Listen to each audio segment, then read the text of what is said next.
you're so afraid of losing the love that you keep moving. You just look by your own boundary. And at the end of the day, if you don't uphold your boundary, nobody else is going to. The reason you feel uncomfortable is because you're afraid to be judged. You're afraid to be judged by people who have very different beliefs, core values, and goals.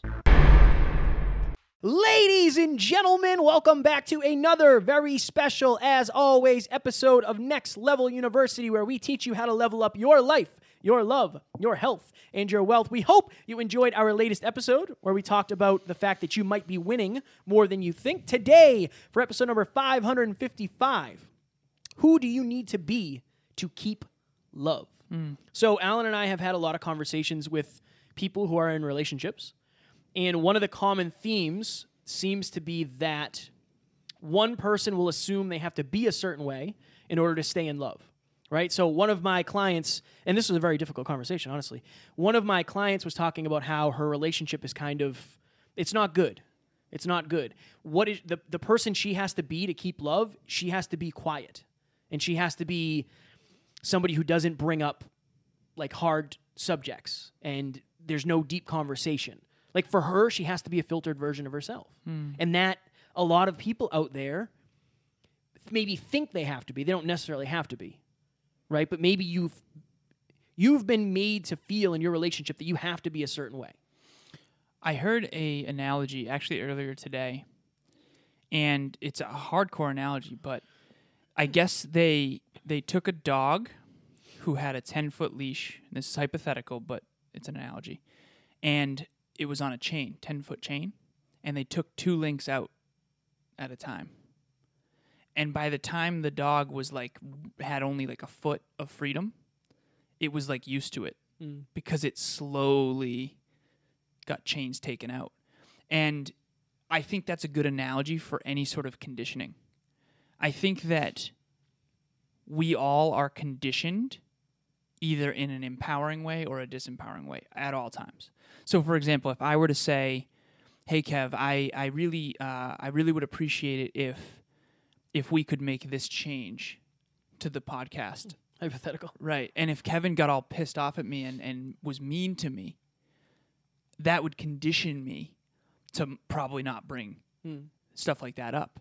So Kevin would get his way, not because he's an influential and powerful leader, powerful in a good way, but because he instilled fear in me.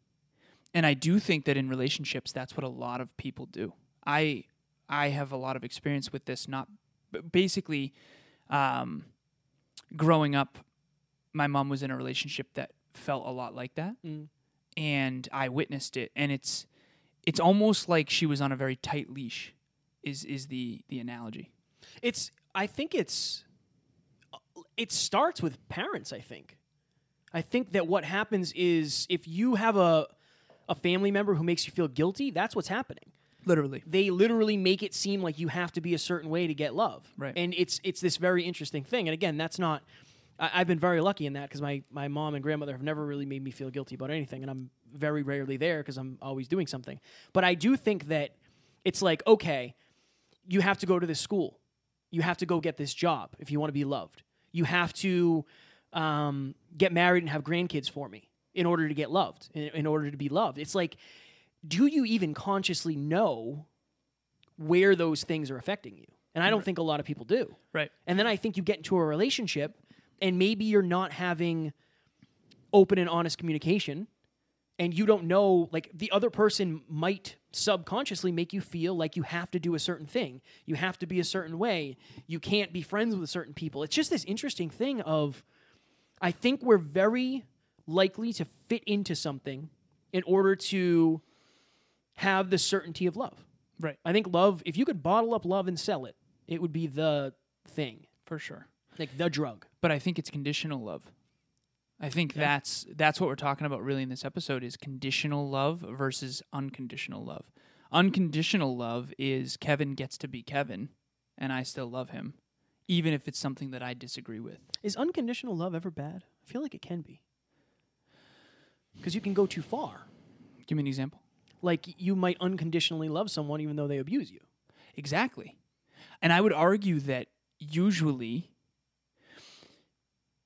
that's a great point. I saw it on a post the other day. That's why I bring it up. I actually had a conversation with 2 of my clients recently, and okay, this is actually going to end up getting really deep. You know how people say, I don't want to be judgy? I don't want to judge anyone? I think that's dangerous. And I'm with you. I don't want to judge people either. I don't want to judge people before I get to know them. But here's the thing. If you're in a dark alley and someone in a hoodie is walking up to you, best you judge them. Best you freak out. And this is actually going to be really hard for me to talk about, but I'll use this. So we were on book club, which we're starting back up soon, by the way. But your girlfriend Taryn mentioned this, and we were talking about the guy in a sports car with the windows down and tattoos, and who's muscular and blasting music. Okay, 9 times out of 10. If Taryn's walking down the street looking great, that might be a cat call situation where the guy might be disrespectful to her. So should she be aware of that? Catch these hands. Right. Should she be aware of that so that she can maybe avoid dangerous circumstances or uncomfortable circumstances that are inappropriate? Okay, that's one frame. But here's the thing. At one point, that was you and you're a nice guy. Right. And so if she had prejudged you, she would have avoided a potentially painful situation because 9 times out of 10, she might have gotten that cat call. But yet, if she prejudged you, she also might have missed out on the love of her life. I think that's a philosophical discussion that I've had really hard time explaining to my clients. But I have 2 clients in particular that are so unconditionally loving, Kevin, that genuinely they almost accept everybody for who they are, regardless of whether or not they're abusive. And I said, honestly, there's a reason we call it a judgment call. You have to judge a circumstance and a person based on what evidence you have in order to protect yourself. And imagine one person, hypothetical, who loves everyone unconditionally and spends their time with anybody, even if they're abusive or alcoholics or drug addicts and there's nothing against, I'm not trying to say anything against anyone who's struggled with those things. I've struggled with those things. What I'm saying is that this person would have a better life if they were a little bit more discerning with who they spent their time with versus this other person who refuses to go in those rooms with people like that. Maybe that sounds judgy, but isn't that also a good thing? Where do we dance between these 2 extremes? And this is a hard conversation because I've never fully figured this out. I think you have to decide, like, I saw a post the other day that said we have to normalize talking. I don't remember the exact post, but the theme of the post was like, if your dad is a terrible person, it doesn't matter that they're your dad. Right. And it's this weird thing. I think for me, it's kind of always been that way. In a weird way. I think I'm on the other side probably of like, I don't really care. In a weird way, I don't really care that you're family.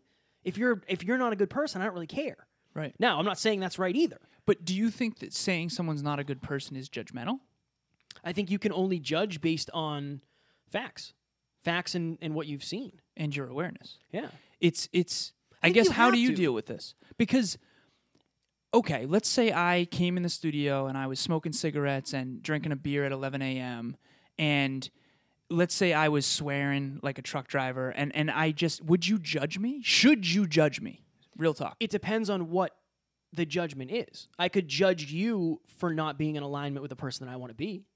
And so you would most likely spend less time with me, right? Yeah. Because that's a judgment call. Because you don't have, again, maybe you might say, hey, I want to be the best speaker and podcaster in the world and I want to be the best coach. Cool. Right. But you have behaviors that are in conflict with my behaviors. Right. I think you kind of have to. You kind of have to. If you're getting on a plane, right, and you see the wing is hanging off, you better judge it and say like, you know what? Today's not the day for me. Exactly. And I think again, it's personal because it's relationships and it's people. I know. And I've been judged. I know. I know for a fact I have. One of the reasons I love my tattoos is because I love proving people wrong. Same. It's like, well, not my tattoos, but like other things. Yeah. So I think I don't know. That's a tough one. It is. It's a tough one. And you have to, if you're watching or listening, you have to decide for yourself. Like, right. I don't want to be judged, But the thing is, I know I am. So I'm okay with it because I think it's normal. I would expect you to kind of think I'm a certain way. Now, I'm not saying that's right or wrong. I think you're probably conditioned. If you're going to vote for a certain politician, don't you have to judge their character? Yeah. Aren't you supposed to? This is something that's hard because I think spiritually, we all are intrinsically valuable, and I think spiritually we're all equal. But I think that when it comes to the tangible world, you have to be careful. And you do have to make a judgment call. And again, we're talking about love here, unconditional love versus conditional love. I think that at the end of the day, it's either aligned or not. Yeah. I'm not going to I want other people to do what they believe is best, sincerely. But that also comes with something else, which is I'm going to do what I believe is best for me. And if you are not in alignment with who I aspire to be, I will not spend time with you. And it's almost like if you're for peace, you have to be against war. If you're for health, you have to be against drugs or alcohol or whatever. I think that a lot of us are a little bit. We did an episode on meaningful specific versus a wandering generality. I do think that a lot of people who are extremely, extremely loving, I think that's the most beautiful quality in the world. And I'll just talk about Amy, our assistant. Amy's the most loving person, one of the most loving people I've ever met in my life, and I adore that. But I also know that can be dangerous because there have been times when she should have been more judgmental and more careful, but she loved everyone unconditionally and got hurt. And so you just got to be careful. It's a dance. You can't judge people just by, don't judge a book by its cover only, right? Maybe read the back. Maybe read a couple chapters. Maybe check in, right? And I think we all have to kind of realize that we have to make our own choices, and making a choice is making a judgment call based on what you believe is best, based on the data you can see.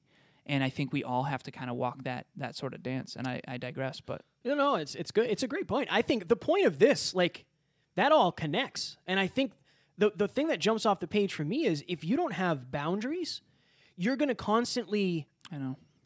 It's interesting. We've talked about this back in the day when I was in high school. I'd want to hang out with a girl, right? And she'd say, okay, I'm going to be there this day at this time. I'd be like, hell yeah, okay, cool, we're going to hang out. And then she'd blow me off. I would change my boundary. I'd move my boundary further of her car broke down and her cat got stuck in a tree. That happens. It's normal. Yeah, it's totally normal. Totally normal. So I would move my boundary. Yeah. Right? So for me, in order to get love from this person, I had to be persistent, and it never worked. It never worked. Right. But I think what happens is if you're a very loving person, you're so afraid of losing the love that you keep moving. You just look by your own boundary. And at the end of the day, if you don't uphold your boundary, nobody else is going to. I know, of course not. Especially if they're getting what they want out of the relationship or the, whatever it is. Whatever it is. I think that's the thing. Right. The thing is I can't do this because if I do this, I'll lose love. It's a subconscious belief. If you're out there listening right now, you have relationships in your life, and I know you do because you're human. I do too. Where if you are a certain way, you feel like you break rapport or you feel like you lose love on some level. My best relationships are people that are the opposite of that. Like Emilia has a deep core belief and core value that other people should do what they believe is best, even if she disagrees with it. And that's so powerful because I believe so wholeheartedly in freedom, and so does she. And I think that the people who... Okay, let's use this as an example. Have you ever met your intimate partner's family? So imagine a relationship and you met their family. You're looking for their blessing or their approval. Because if you want to marry your significant other, you need you quote unquote need, you don't need it, but you want the other family's blessing, unless you want to end up like Romeo and Juliet, right? But seriously, that's a thing. This is why in-laws is such a challenge, because you're not in the same room because of mutual goals, core values, and beliefs. You're in the same room because you love their daughter or their son. And I think that you've heard me talk about this a lot, Kev. Imagine a wedding. You go to a wedding. the reason all those people are in that room and spending quality time together, which is usually a super anxious situation. Everybody's dressed up. Nobody really knows each other. Sweating. Profusely. Yeah, and that's why it's open bar, because everybody wants to get rid of the social anxiety. Why is there social anxiety? Because there's a bunch of people who are there to basically celebrate the love of this couple, but these people would not normally spend time together. Now, don't get me wrong, I love weddings, but I think it's important to note that, like, the reason you feel uncomfortable is because you're afraid to be judged. You're afraid to be judged by people who have very different beliefs, core values, and goals. I don't know. I don't know what to do about it for people, because I think the thing is, you communicate it. Like, you can communicate. First of all, you have to become aware. So this is all, so much of this is unconscious or subconscious. Like, who do you have to be in your mind? Who do you have to be to keep love with the person that you love? Right. Whether it's family or a significant other, a partner, whatever. Literally. I know in my past, like, I had to be the person who was there all the time. Like, I just had to. I couldn't go do other things. I had to be there. In an intimate relationship, yeah. or really? Yeah. Okay. Yeah, that's been a thing. In hindsight, what would you tell that, Kevin? Probably communicate your boundaries better. Okay. I think I was at that point where it was like, I'd rather be in love than have, I don't want to say freedom, because it wasn't like that, but I'd rather be in love than shake the boat, than rock the boat. I don't want to rock the boat. Because you're scared. Of losing love, yeah. Of losing love, yeah. And I think if you don't feel like you deserve love, and I've seen this so many times, if you don't feel like you deserve love, you're going to accept way more / way less in terms of what you should be getting. I know. And you're going to say, like, well, I have to be this. Like, I have to be this. I have to just do what it is. Like, growing up when we were in high school, like, it was a thing where your girlfriend wasn't allowed to text other guys. Right. Right? I don't necessarily know that it was like that for me. I don't remember. I'm sure I was probably insecure. But, like, okay, that's one thing right there. Imagine if you have a boyfriend out there right now. If you're a woman listening to this and you have a boyfriend, right? Just whoever. If you're somebody and you have a partner. Okay. And they say you're not allowed to text a member of the opposite sex. I would leave that. What? But that's yeah. That's not. And again, maybe you're watching or listening and saying, can you like, imagine? No, we wouldn't be able to do our job at all. Yeah, no, we'd be in some trouble. Yeah, we'd be in some trouble. But imagine that. It would limit you so much. So right there, who do you have to be to keep love? You have to be the person who doesn't talk to any member of the opposite sex. Yeah, and that is common. That's just common. I know. So I think what a trip, huh? It is a trip. It is. But and this also goes like so many different places of social media. Who do you have to be to get love on social media? This is a whole nother story. Right. It's very interesting. But our goal is to make you aware of the fact that are you making the decisions you're making in your relationship consciously? And are they the actual decisions you want to make? I've heard so many people say, like, well, it just has to be this way. Like, my partner we don't talk about that sort of thing. It's like, well, why? Do you really want to be in that relationship? Right. It's interesting. It's heavy. It's heavy, for sure. This is a super heavy topic. I really enjoy it. Can you give a scenario where you lost love because you decided not to feel guilty or to be a rebel or to just carve your own path? By the way, this is why carving your own path is so hard. This is why. When you're doing something that everyone you love and everyone who loves you believes you shouldn't, you get massive resistance. That's what happened when I left Cognex. I'm telling you, from the moment I left Cognex, there was people in my life, subconsciously, energetically, who were like, who vehemently disagree with who I was becoming. And it's because they loved the old version. Yeah. It's like the people who love you most are the ones that are the most critical because they love you. They care. Like, there's someone out in, I don't know, Georgia right now that I've never met making some choices I probably disagree with. But I don't care because I'm not aware of it, because I don't know this person. But as soon as it's my best friend at home in Uxbridge, Mass, who I grew up with, and he makes a choice and I see it on Facebook and I'm like, oh, that's the worst idea ever. All of a sudden I'm creating all this negative frenetic energy because I care so much. It's this interesting thing. You need to care, but what do you do with that caring? Because I actually believe that the people who have the strongest opinions about what you should or shouldn't be doing actually care about you most. The problem is, what if their opinions are sincerely wrong? There's a good chance they are. Right. There's a good chance they are. And I don't think what do? You have to decide. You have to decide. I always tell the story of when I left my job and I started talking about like doing this full time. Right. My grandmother was like, well, you got to go get another job, right? Like that's what you have to do. Now, I think a couple things. One, it was fear-based, obviously. My grandmother doesn't want to see me broke and right. you know. Of course she cares. So, but what if I listened? What if I said like, well, in order, and again, this is a thing for me because I knew I wouldn't lose love, right? That wasn't a fear of mine. I wasn't like, well, I have to do this, or I don't live with my family. So it's like, what are they really going to do? Like, yeah, they might get frustrated with me, but they're going to understand eventually, you know, so I'm blessed in that. But I didn't think I was going to lose love. So my only other option was to do the other thing, right? For me, that makes total sense. But if you live with your family, their opinion means way more to you than mine does, not from a love perspective, but a circumstantial perspective. If you live with your family and they are putting a roof over your head, things are a little bit different. Right. They kind of are. So in a weird way, don't you have to keep love a little bit better? Yeah. It's weird. It's like a tethering. This is a weird thing. It is. Because ideal situation, I'd be like, well, just leave. Of course. Like, but what comes with that? Is it worth losing the love?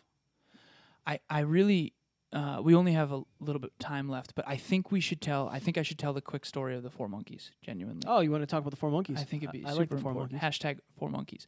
I told this to Johanna, and she literally, occasionally, she'll like text me a banana because this story impacted her so much. I think she has 4 monkeys or a banana on her wall or something like that. Okay, so hypothetical, I think this was actually a real study, but I don't know the exact statistics, so I'm just going to call it a hypothetical. All right, there's a research lab, and there's a room with a pole in the center and bananas at the top. And a very hungry monkey gets put into the room.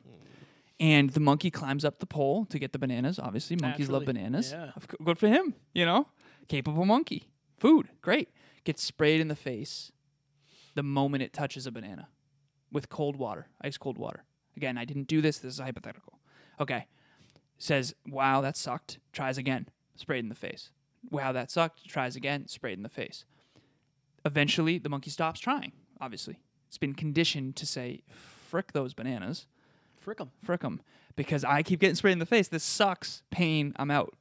Okay, not worth it. Now, second monkey comes in. Second monkey sees the bananas, sees the first monkey, and is like, dude, what's going on here? Like, this is great. Let's do this. Goes up to get the bananas. First monkey pulls him down. Second monkey tries again. First monkey pulls him down. What's going on here? What's the problem? Trying to protect him from the spray. Third monkey comes in, same deal. Fourth monkey comes in, same deal. Eventually, they take the first monkey out. Now there's 3 monkeys in a room that are all hungry. There's a 5 or 10 foot pole with bananas at the top. No monkey will climb, and no monkey knows why. I love that story because I genuinely believe that is what we are conditioned. If your family believed money was evil, I was on the phone with one of our team members, and she said that she lives in a very different culture, and I'll keep it anonymous. But basically in her culture, which is, not anything like the American culture, money is the root of all evil. And she's really trying to change her relationship with money, and I helped her a little bit with that. And we've helped her tremendously with that because she listens to the show, obviously. And it's just, that's conditioning. It's cultural conditioning. On one culture, you're not allowed to show your body. In our culture, you got to be successful. It's like this weird, it's crazy. And neither one is right and neither one's wrong. We just have to understand the whole game and then choose consciously, I think. I dig it. You dig it? I dig it. This is a heavy episode because there's a lot of truths. And I think it's a lot for you guys if you're watching or listening. I think for you have to reflect on this. I can't tell you what you have to do to keep love. But you know if it's family, what do you have to do to keep love? Grow. Oh, for sure. Right? That's good. With Emilia? Yeah. Yeah, for sure. With us, what do we have to do for one another? We have to keep growing. Yeah, keep growing. And keep being humble and being better men. Sometimes it's good. I know. I think there's a lot of good that can come from it. But I think it depends on the love you're trying to get. The love you're trying to get and who the language of the love from the person. Like some people just want to be possessive and say like, well, you're mine, so you got to do these things, right? I think it's just important for you to check because it's going to be hard. Thank you. It's going to be hard for you to succeed. I think a lot of people choose. Yep. That's my point. That'll be my ending for this. I think a lot of people, we've talked before about having to choose between love and success, and you don't have to. I think a lot of people think they have to. Because in order I was to, there. Yeah, I've been there too. In order to keep love, you have to maybe be less than or be the version of yourself that you are right now. That's a huge thing. So I would just suggest I would push for you to think about that and reflect on that and check in your relationships and say like, who do I have to be to keep love here? Who do I have to be to stay in love here? And do I want that? Yes. Do That's I the most want to important. be that? That's the most important. Would I want to be that if it wasn't for the guilt or the conditioning? Yes. Yeah. It's heavy. This is a powerful episode. It was One of heavy. the best. We didn't know where it was going to go when we started. We had a theme, but you never know. This is a thing every human being struggles with. For sure. Genuinely. For sure. Yeah. You dig? I dig. Ladies and gentlemen, a couple things. Number one, Alan and I, as of, we're going to say March? Sure. Group coaching? Yeah. March? Yep. March. So March 1st. March 1st. Yeah. Okay. Yep. Alan and I are going to be doing group coaching. Oh, yeah. Okay. You want to tell? You can tell the details. Yeah, so it's going to be the first beta test is only 10 members. So it's going to be Kevin and myself, private room, no recording, on Zoom, and it's going to be group coaching. You can ask us questions, and we're also going to design a PPT spreadsheet for just that accountability group. And so we're doing 10 members. Whoever joins will be grandfathered or grandmothered into $75 a month. It's going to go up after that. But for the first test group, we're really going to dial in your habits, dial in your goals, help you get clarity. Kevin and I's superpower, I do believe, is helping other people become more successful and fulfilled, more aligned. We've gotten good at it naturally because it's what we do every day. And so please join us. If you can't afford our one-on-one coaching, we understand, but we wanted to provide something for people who can't. We can talk podcast, business, but most of it's going to be life, mindset, personal development, how to achieve your goals, how to get to the next level. Yeah. Fire.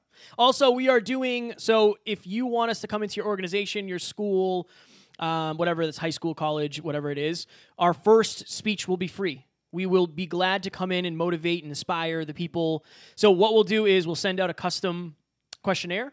You guys will fill it out. We will customize our speech from that. We did 2 speeches last week. We did 1 the week before, so we're really starting to ramp up. We just want to add as much value as we can. It's not going to be free forever, but we want to try to impact as many people as we can while we're on this train. Please do not hesitate to reach out. We would absolutely love to chat with you guys. I know we got to go one more thing about the group coaching. Sure. Group coaching is $75 a month.